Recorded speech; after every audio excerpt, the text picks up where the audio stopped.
This video is brought to you by Amazon Coins. Now, I've been a Hearthstone player for many years, even before I started making Overwatch videos, and Amazon Coins are a digital currency from Amazon that lets you save on Hearthstone packs. Do this on an Android device. Remember that your Hearthstone library spreads across PC and any other platforms you play on. Simply install Hearthstone from the Amazon App Store. It lets you buy and pay for packs with Amazon Coins within Hearthstone. If you spend the money you would normally, then you save. Use the promotional link in the description to find out more and get your Hearthstone packs cheaper and Rise of Shadows, the new expansion, with Amazon Coins. Hey and welcome, I'm Hammeh, and here's a roundup of all of the new Overwatch Storm Rising archive skins that have been announced so far, as well as a leak and a little bit of speculation on what we're going to see over the next week from some achievements that accidentally got shown on the Overwatch website. Timecodes are in the descriptions below if you'd like to skip, and if you want to stay spoiler free, now is your last chance to go and watch some of my other videos detailing Overwatch's lore, voice lines and similar below.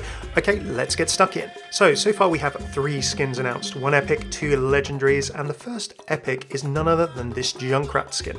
Circus Junkrat, announced on the Xbox Twitter, shows us Junkrat with a very gaudy set of brightly coloured clown finery, and it does beg a question. Now, Overwatch archive skins are predominantly lore-based. They're not all 100% lore. Take Equalizer Lucio, for example. He was based on the cool art that the Overwatch team did as concept for a Lucio skin. They originally dropped this idea because they thought it might be a bit too visually confusing for the player.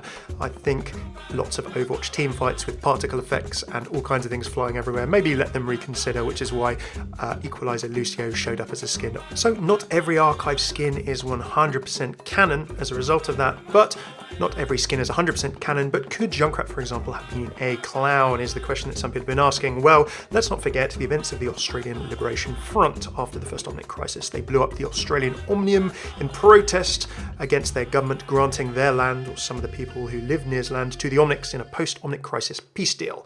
The resulting radiation tinged Junkrat's mind a tad, shall we say, but what of his previous career? Is this a nod to something, or is it just a second clown skin? Don't forget, of course, that Junkrat has a first clown-inspired skin already. So whether it's something to do with the story or a second clown skin for maybe no particular reason, I don't know. Let's hopefully find out in the coming weeks ahead. Personally, not a huge fan of this one, but of all of the things in the world, I'm not a massive fan of clowns or clown puppets. So yeah, a big thumbs down for this one from me. Now, next up we have Talon Baptiste, a lot more my kind of thing, as well as the Moira skin that we'll have a look at in a little bit. So these are, of course, both canon. We've seen Talon Baptiste, of course, in his days when he was serving as part of Talon after the events of the Caribbean Coalition and the withstanding of the first Omnic Crisis indeed. So loving this one. As soon as we saw it in the Origin trailer, everyone was saying, is this going to be an archive skin? Well, guess what? The Overwatch team were one step ahead of us. Big fan of this one. Last but not least, another one. When the Origin trailer came out, everyone was saying, oh, look at Moira in her lab coat. Wouldn't it be great if we got a scientist Moira? Well, here it is. Loving the little detail on the back that we can see cryo as well. Could that be potentially something to do with May's various cryogenic research or similar? So did the two cross paths, or is it just random?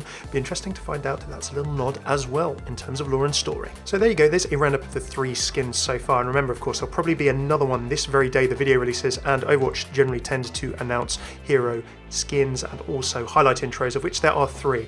Now, how do we know this? Coming on to the second topic, some little leaks accidentally by the Overwatch website showed the achievements that we can get for Operation Storm Rising, and some of these might hint to various skins coming. Credit to Zumoro for snapping this image before it was pulled down indeed from the main site. Now, the usual kinds of achievements for Overwatch Archives missions involve things like completing the mission with each of the 4 different heroes available, and then with 8 total different heroes in general. So if I draw your attention to this freelancers image, we have, well, one looks like Soldier, but I think the interesting ones are the other 3. We have what looks like a different McCree skin with a beard, maybe could be a Deadlock McCree, for example. We then have the bottom right one now from the Ashe Origin trailer, as Ashe is playing a little bit of Catapult. We can see in the background Butler-esque Bob. Now, Bob with a monocle there very much might hint that perhaps we're getting a younger Ashe and Bob skin when Bob is kind of Ash's guardian, and Butler with the monocle, for example. So that would be a canon skin and coolers with the Deadlock McCree. And last but not least, an interesting one in the bottom left. Now, unless it's some kind of different Bastion or different Omnic, I'm wondering if it could potentially be done up a little bit to look like one of the Kishin Omnics that were attacking Diva and South Korea in the events of Shooting Star, and if so, that'd be an interesting one. So what do you think of those? What kind of skins do you think we could see? We're still going to have something involved every day, so avoid the Overwatch Twitter and Facebook if you don't want to be spoiled, and maybe I'll do another summary for you towards the end of the weekend. So what do you think of these skins? What do you think of the potential other skins we have coming? Are you excited for Storm Rising, and what of the mission to go and extract Maximilian, as we have had confirmed? What lore will we get? What voice lines, what interactions will we get as well? Can't wait to find out, and I'll be sharing them all with you here from next Tuesday. That is the 16th of April, and a bunch of videos to come before then. If you like this video, please throw a like, subscribe, comment. Thank you very much for watching. As always, a little news roundup for you. I won't do these every 5 minutes, maybe one of them a week or so, I'm thinking. Maybe a bit of a new format, we'll see. Do check out all of my other videos here about Overwatch lore, interactions, voice lines and similar. And thanks to my patrons on Patreon who make my videos possible. Thank you for watching through that Amazon Coins promotion. It's probably the third I've done in about 3 or 4 years, so I am very selective with these things. So thank you for watching that, it does help support me. Cheers for tuning in, I've been Hammeh. Take it easy.